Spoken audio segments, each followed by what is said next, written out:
Hey there, another day, another topic, another story, another learning. Alright, so today's topic that I chose for you people is unlearning. Unlearning. Many people know how to learn, many people know how to relearn, but most people don't know how to unlearn. And let's see how our story lets us know something, teaches us something about unlearning. I found this story to be very intriguing, very interesting, and very relatable to our circumstances. But it's a story from the world of sports. Well, the story goes like this. It's about a real life superstar called Serena Williams. Yes, I know you know her. We all who love tennis adore her for her incredible agility, strength, smartness in playing. Okay, and the story goes something like this. There was 2010, exactly 10 years back, and she was at the top of her game. She was performing increasingly well, and she happened to go to a restaurant in Munich where she put her foot down on few shards of glass which injured her foot and threw her playing timetable or schedule out of gear, and her slide started from there. It must have been the second half of 2010 because 2011 did not start so well for Serena Williams. Right? She just managed to reach semi-finals of one of the Grand Slams, but nothing beyond that, and she got eliminated by relatively unknown people in most of the major events in the year. She just kept doing whatever she knew best. She was still doing good work. She was still practicing very hard, and she made it to all the Grand Slams in 2012 as well, but the slide could not be stopped. She ended up as being the 12th seeded person in 2011 and even further down in 2012, and that's when alarm bells set off for Serena Williams, saying that something was just missing, something was just not right. And she sought out the services of a particular tennis coach in France called as Patrick Borotoglu. Okay, I hope I got the pronunciation right. He was known to actually analyze and give very good advice to players, and she sought out his advice, and he was more than gracious because she was a huge star. He was also a relatively very well known person, but they had never collaborated. And he had his own reservations initially because all through her life until 2012, when she sought him out, Serena Williams had been coached by her own father, Richard. Right? So anybody would be apprehensive that your father is coaching you until now. So if I give you some piece of advice, would it be taken in the right way or not? Would it be right or wrong for me to say a few things, etc., etc. But nevertheless, he watched her hit the ball volley for some time, and then Patrick gave her some advice regarding the technicalities as to what he thought she could have done better, like shifting her body balance a bit, tiptoeing a bit, placing her foot a little more harder, okay, hitting the ball with a different angle, holding the racket slightly differently, and things like that. She had only signed up with him to play for only about a week or so, to train for only about a week or so. And through the week, they took each day as it came, and she put into practice all his small bits of advice, and it started to make a difference in her game, which she liked. And then she had to come back home after the French Open, okay, which she did not make through after the first round, which was a colossal failure for her. And so she went back to the US, and she took a big decision that, I'm going to sign on Patrick as my full time coach, for someone who had been trained by her father all through her life, right from the first time she had picked up the racket as a little kid. Not only her, her sister, her senior sister Venus as well.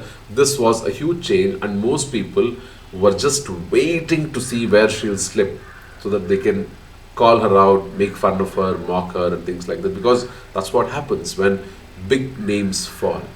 But she never had any doubts in her mind that Patrick was the guy who could bring her back all those glory days, and she had put her mind to the fact that she will just follow whatever he says, and she just did that, just that. And he trained along with her. She took him out as his guru, and the rest is history. She went on to win the Olympics, gold medal, quite some few Grand Slams over there. And she willingly put a break to her career because marriage and motherhood, pregnant. That's a different story. But the crux of the matter over here is she was willing to unlearn a few things.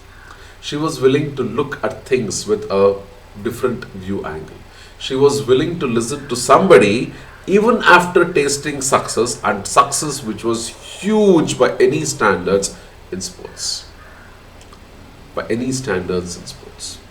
So if somebody is willing to be successful, so if somebody is willing to actually climb the ladder of prosperity for whatever reason, they should be humble enough to let anybody who can teach them do just that, teach them. They should be willing to unlearn some things.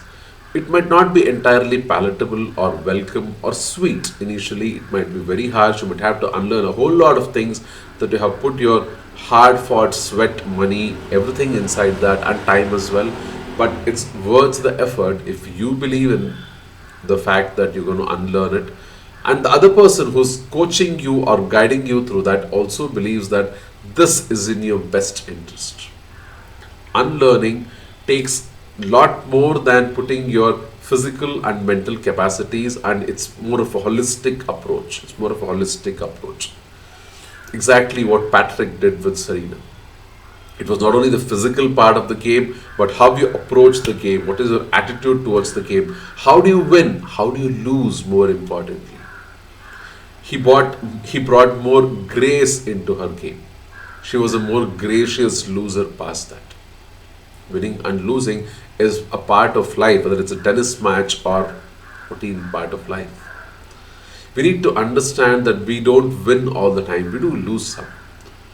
It's only the lessons that we learn when we lose which is going to make our victory the next time much more sweeter, much more enjoyable, much more cherishable. But there are lessons everywhere, my friends. Unlearning is a huge thing. We need to always remember that we are like little boxes of treasure, nicely wrapped around. You need to keep on unraveling yourself, unlearning things in your life so that the world appears to you as what it should be, a big bright stage where you can shine as much as you want. Unlearning is a significant skill that you need to master, no matter where you are in your career or your personal life or whatever else so it might be for you. As long as you are willing to unlearn, relearn, you can break through any barriers there might be, whether it's physical, mental, or emotional. It's as simple as that. It's difficult to practice, but a little bit of thought behind it, and you will be able to see tons of examples around you, many people around you who are doing just that consciously or unconsciously. Alright?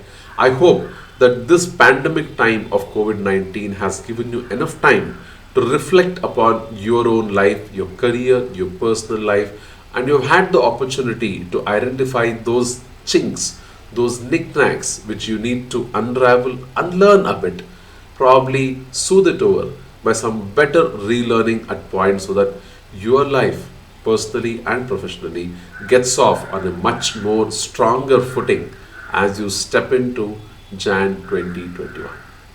Alright, so I'm signing off. Tomorrow, hopefully, with another video, another story.